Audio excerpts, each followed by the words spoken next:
उसमें जो अभी हमें 125 लोगों की कोर कमेटी है, उसको बढ़ाकर 151 तक ले जाने का प्रावधान स्वीकार किया गया है। ये एक ऐसा स्टेप है जो कि जनता के विचारों को ध्यान में रखते हुए लिया गया है।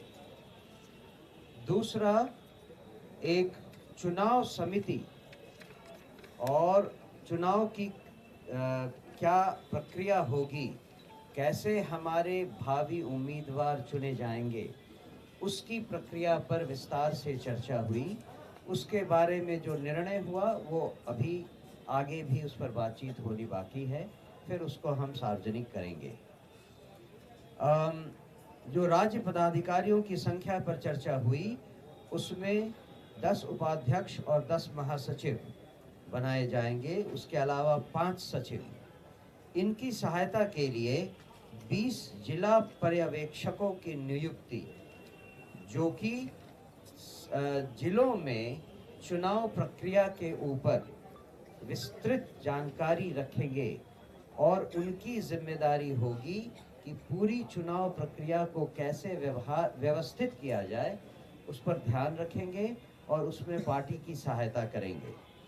इसके अलावा पार्टी में 10 प्रवक्ता होंगे जो आपसे सीधे सीधे संवाद समय समय पर करेंगे।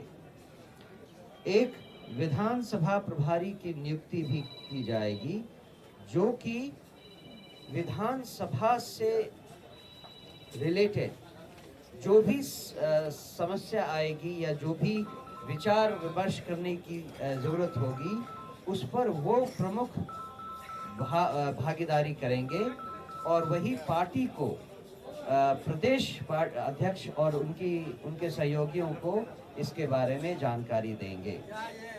जहां तक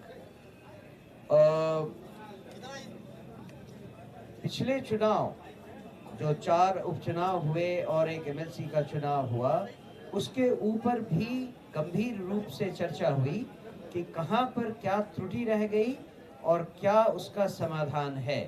सब जो मेंबर्स हैं उनकी सहायता से इस बात पर सहमति बनी कि उन समस्याओं से सीख लेकर उसका समाधान इस आगे आने वाले चुनाव में उसको व्यवहार में लाया जाए।